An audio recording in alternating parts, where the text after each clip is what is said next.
नमामि गंगा में मैं हूं आपके साथ प्राची पाराशर। प्रदेश एट 360 की शुरुआत करेंगे। सीएम योगी ने आज वाराणसी में काशी विश्वनाथ के दर्शन किए और इस दौरान उन्होंने विधि विधान से काशी विश्वनाथ की पूजा अर्चना की और आशीर्वाद लिया।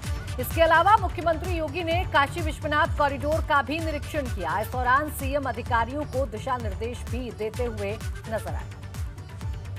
तो मुख्यमंत्री योगी आज काशी के दौरे पर रहे और इस दौरान उन्होंने काशी विश्वनाथ के दरबार में मत्था टेका और काशी विश्वनाथ कॉरिडोर का जायजा लिया, निरीक्षण किया, वहां के तमाम निर्माण कार्यों को जांचा परखा मुख्यमंत्री योगी आदित्यनाथ ने। तो आपको बता दें कि आज बनारस से प्रबुद्ध वर्ग सम्मेलन का आगाज भारतीय जनता पार्टी ने किया है और इसी सम्मेलन का हिस्सा मुख्यमंत्री रहे।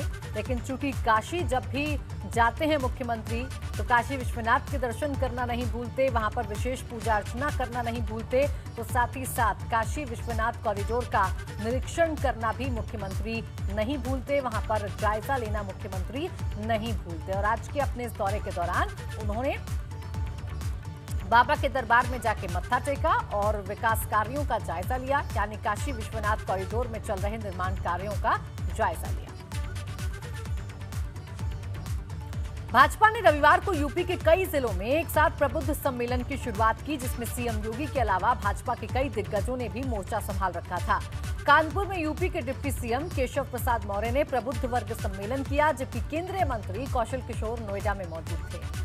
इसके अलावा यूपी भाजपा के अध्यक्ष स्वतंत्र देव सिंह ने अयोध्या में प्रबुद्ध वर्ग सम्मेलन को संबोधित किया, तो वहीं भाजपा के राज्यसभा सांसद अरुण सिंह ने मथुरा में मोर्चा संभाल रखा था। जबकि गोरखपुर में केंद्रीय वित्त राज्य मंत्री पंकज चौधरी प्रबुद्ध वर्ग सम्मेलन में शामिल हुए। तो आपको बता दें कि पीएम मोदी के संसदीय क्षेत्र वाराणसी से खुद सीएम योगी आदित्यनाथ इस प्रबुद्ध वर्ग सम्मेलन का हिस्सा बने। इस दौरान सीएम योगी ने जहां काशी के विकास की जमकर तारीफ की, तो इसका श्रेय भी उन्होंने पीएम मोदी को दिया। सीएम ने विपक्ष पर निशाना साधते हुए कहा कि देश में लंबे वक्त संकीर्ण एजेंडे वाली सरकारें चली, लेकिन अब ऐसा नहीं। का व्यक्ति अपने अपने क्षेत्र में जब काम किया है उसके परिणाम सामने आए हैं और आज इसीलिए उत्तर प्रदेश ने उन सभी धारणाओं को निर्मूल साबित किया है जो उत्तर प्रदेश के बारे में लगाई जाती थी, उत्तर प्रदेश के बारे में कही जाती थी, आज वो एक एक करके निर्मूल साबित होती हुई दिखाई दे रही है। और यही उत्तर प्रदेश जैसे आज़ादी के बाद देश के सबसे समृद्धशाली प्रदेश के रूप में अग्रसर होना चाहिए था, पिछड़ता गया। डिप्टी सीएम दिनेश शर्मा ने किसान महापंचायत पर निशाना साधा। उन्होंने कहा जैसे जैसे चुनाव नजदीक आएगा कुछ लोग भेष बदलकर सरकार का विरोध करेंगे, लेकिन उत्तर प्रदेश को नई दिशा मिल गई है और अब जनता सब जानती है।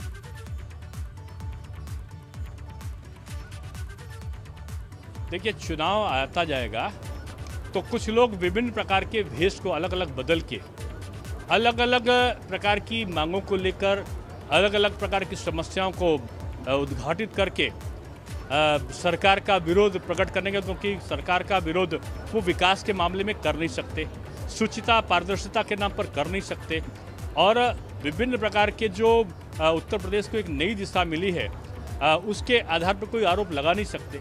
इसलिए कोई जातिगत आधार पर, कोई सांप्रदायिक आधार पर, कोई क्षेत्र के आधार पर समस्या को पैदा करने की कोशिश करता है। तो ये चुनावी जो भी कृत्य कोई विपक्ष करे जनता जानती है।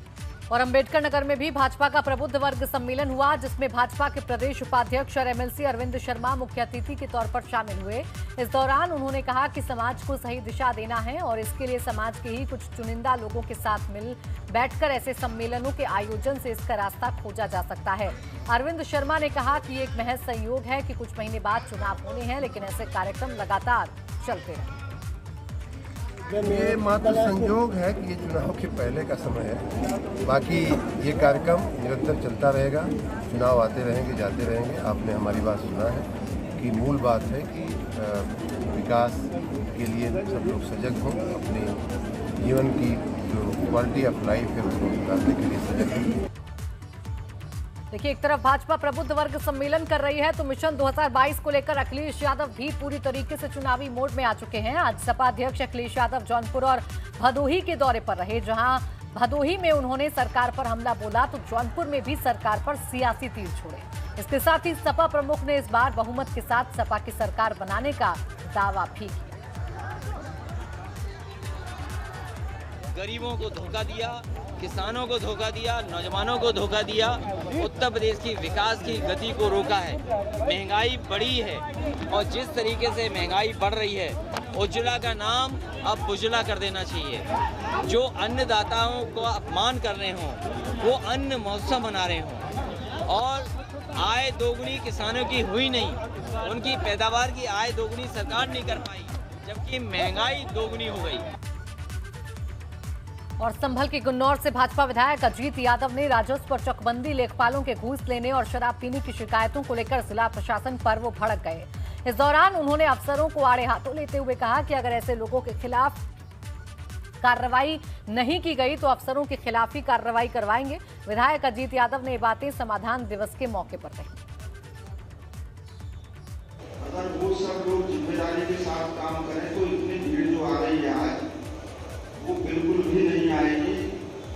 यहाँ पर एसपी साहब मैं डीएम साहब से भी कहना चाहता हूँ कि यहाँ पर जो है जो जितनी एप्लीकेशन दी है उसमें से मौके पर जाकर के कम से कम 10 FIR करा दो आप थाने में और उन्हें छोड़ो मत, बिल्कुल पकड़ के जेल भेज दो। हमारी सिफारिश है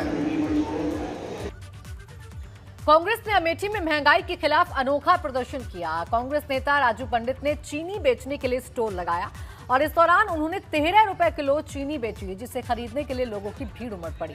राजू पंडित ने गौरीगंज विधानसभा के रामगंज बाजार में स्टॉल लगाया। दरअसल यहां के विधायक ने अनोखा प्रदर्शन स्मृति ईरानी पर निशाना साधते हुए किया और स्मृति ईरानी को अपना किया हुआ वादा याद दिलाया।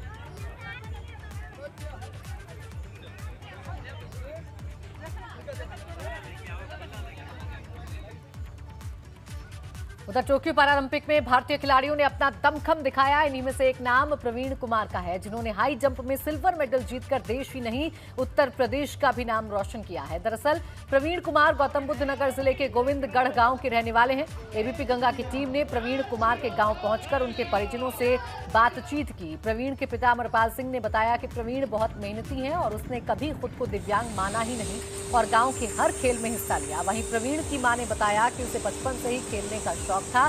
फिलहाल प्रवीण के परिजनों और गांव वालों को प्रवीण के वापस आने का इंतजार है।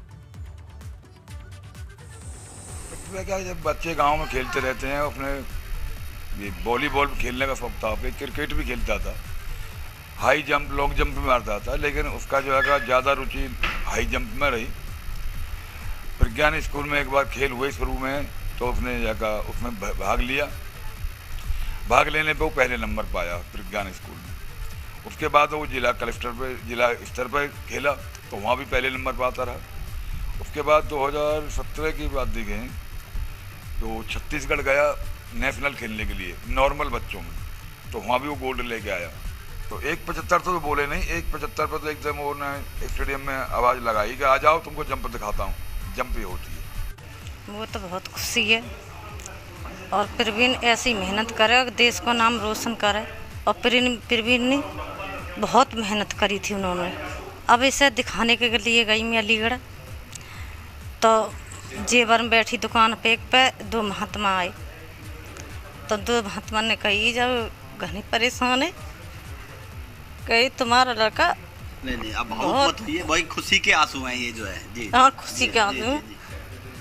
तुम्हारा बेटा का तांबे के पैरों से आया है। बढ़ते आगे, प्रसपा यानी प्रगतिशील समाजवादी पार्टी के अध्यक्ष शिवपाल सिंह यादव ने भदोही विधायक विजय मिश्रा और एमएलसी कमलेश पाठक से आगरा की सेंट्रल जेल में मुलाकात की और इस दौरान शिवपाल यादव करीब 1.5 घंटे तक यहां रहे। शिवपाल यादव ने कहा कि यहां 2 ब्राह्मण विधायक बंद हैं और उनकी सुध लेने वाला कोई नहीं आया।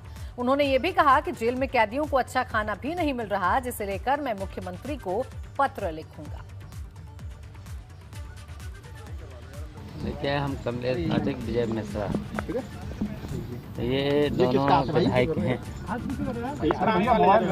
और कोरोना से पहले से तो मुलाकात नहीं हो रही थी किसी की। तो मैंने तो आप उस दिन देखा ही था, आज तक के मैं उसमें भी बोला था, जेलों में बंदियों का शोषण हो रहा है, खाना भी अच्छा नहीं मिल रहा है, और जो भी बीमार हैं, कोई बुखार है, किसी को कुछ है, किसी को हार्ट का भी है, किसी को थ्रोसिस है, तो ये सब इलाज मिलना चाहिए, वो भी नहीं मिल रहा है। उधर शिक्षक दिवस के मौके पर प्रदेश भर में शिक्षकों को सम्मानित किया गया और इस मौके पर सिद्धार्थनगर में 150 शिक्षकों को सम्मानित किया गया, तो वहीं आजमगढ़ में 75 शिक्षकों को बीएसए ने सम्मानित किया। बता दें आपको कि आज शिक्षक दिवस के मौके पर शिक्षकों को सम्मानित किया गया, सिद्धार्थनगर में भी और आजमगढ़ में भी शिक्षकों को उनके काम के लिए सम्मानित किया गया।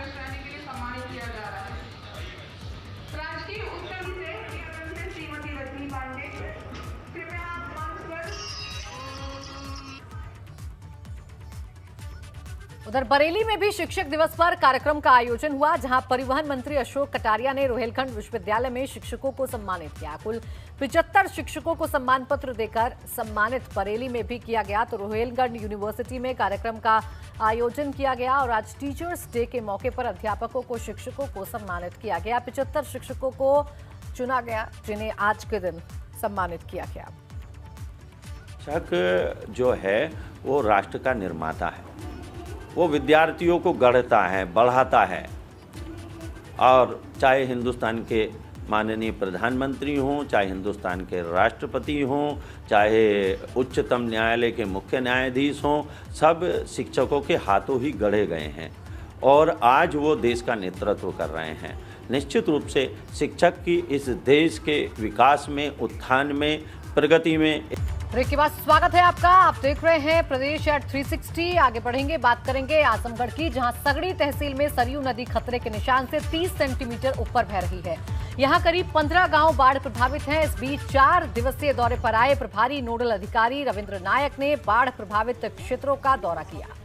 इस दौरान उन्होंने कहा कि लोगों को डरने की जरूरत नहीं है। प्रशासन ने बाढ़ प्रभावित इलाकों में पीएससी, गोताखोरों, नाव की पर्याप्त व्यवस्था कर रखी है, साथ ही लोगों को रहने के लिए कैंप बनाए गए है कि जो नेचर ने, जो पानी नदी ने कई सदियों से नदी नदियाँ जहाँ थी उसके जगह पर अपना अपना बदलती रही थी भौगोलिक स्थिति के आधार पे। कभी जहाँ गहरा रहता है वहाँ उस तरफ पानी ज़्यादा, कम गहरा रहता है पानी कम। कटान जो निरंतर प्रक्रिया है, बट कटान को रोकथाम करने के लिए पूरा विभाग, आप ये कह रहे हैं कि विलम्ब के कारण भी जो काम हो रहा है काम हो जाएगा और इस पे कोई कटान के बंदे पे कोई खतरा नहीं है। यूपी में कई जिले इन दिनों रहस्यमय बुखार की चपेट में हैं। लगातार बढ़ रहे मामलों के बाद अब शासन और प्रशासन के अधिकारी अलर्ट हो गए हैं। श्रावस्ती में बुखार से मरीजों का आंकड़ा 2000 से अधिक हो गया है, तो रहस्यमय बुखार से प्रतापगढ़ में भी हड़कंप मचा हुआ है, जिसके बाद मंडलायुक्त खुद औचक निरीक्षण करने पहुंच गए। उधर जालौन में भी नोडल अधिकारियों ने स्वास्थ्य सेवाओं का जायजा लिया।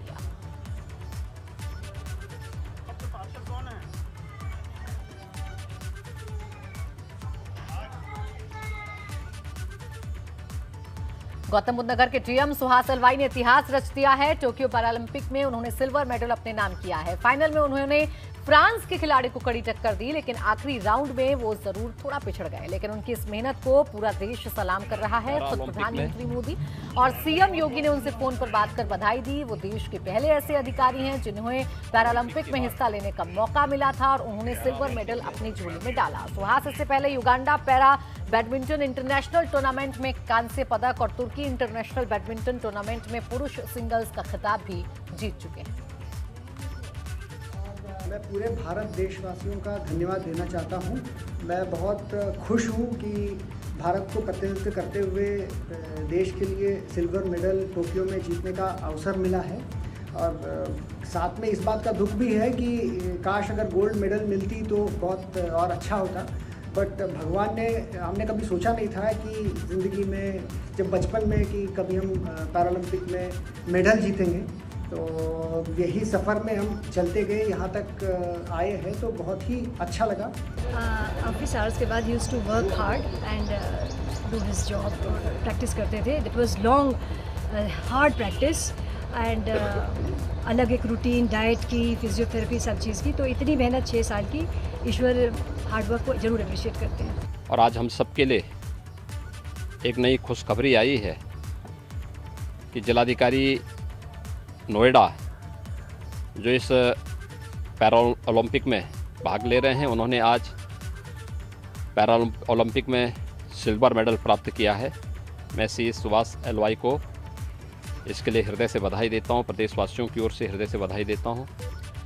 बात करेंगे उत्तराखंड की खबरों की, जहां खटीमा से आज कांग्रेस की परिवर्तन यात्रा शुरू हुई। अलग अलग जगह से होकर अब ये यात्रा गुजर रही है और इसी कड़ी में परिवर्तन यात्रा कालाढूंगी से रवाना हुई। कालाढूंगी में परिवर्तन यात्रा के साथ चल रहे नेताओं का स्वागत हुआ। कांग्रेस नेताओं का कहना है कि बीजेपी की सरकार से जनता आज आ चुकी है। डबल इंजन की सरकार ने कितने मनभावक जुमले बताए, कितनी बड़ी बड़ी मीठी घोषणाएं करी, कितनी मनमोहक बातें बताई, जनता इनके बहकाव में आ गई और एक तरफा इनको चुनाव जीता है। लेकिन आज उनको इतना अहंकार है, वो जनता की किसी बात को सुनने के लिए तैयार नहीं है। किसान 9 महीने से सड़कों पर हैं।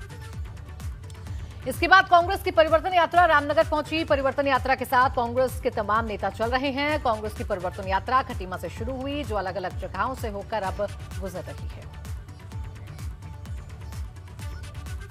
उत्तराखंड में आम आदमी पार्टी अपनी सियासी जमीन मजबूत कर रही है और इसी के तहत कर्नल अजय कोठियाल काशीपुर पहुंचे। अजय कोठियाल ने एबीपी सी वोटर के सर्वे पर सहमति जताई। साथ ही उन्होंने कहा कि आम आदमी पार्टी आने वाले दिनों में और अच्छा काम करेगी। एबीपी गंगा से बातचीत में कर्नल अजय कोठियाल ने कहा कि पार्टी अक्टूबर के आखिरी हफ्ते में अपने प्रत्याशी घोषित कर देगी। तरीके से अभी हम सिलेक्शन कर रहे हैं।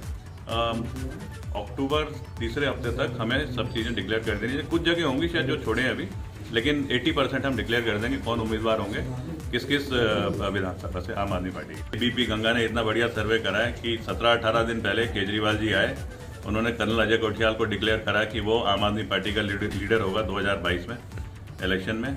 और उसके बाद उन्होंने ही बताया कि पहले जो 9% होता था वो 15% हो गया है, मतलब जो जनता का एक्सेप्टेंस इस पार्टी की तरफ। तो आम आदमी पार्टी तो बड़े तरीके से अच्छे अपने सिस्टम से अपनी कैंपेनिंग कर रही है। बीच में जरूर है कई बार आपको एग्रेसिव भी होना पड़ता है। अब आएंगे केजरीवाल जी दोबारा, फिर कुछ अच्छी कोई चीज़ बताएंगे सबको, उसके ऊपर फिर हम फॉलो करेंगे। मतलब हमसे रोज डिस्कशन होती है उस चीज़ की। उधर समाजवादी पार्टी भी पहाड़ पर अपनी किस्मत आजमा रही है। रुद्रपुर पहुंचे सपा के प्रदेश प्रभारी राजेंद्र चौधरी ने कहा कि उत्तराखंड में सपा सभी 70 विधानसभा सीटों पर चुनाव लड़ने जा रही है। चुनाव की तैयारियों को लेकर राजेंद्र चौधरी ने मीटिंग की। समाजवादी पार्टी 70 के 70 विधानसभा क्षेत्रों में चुनाव लड़ेगी।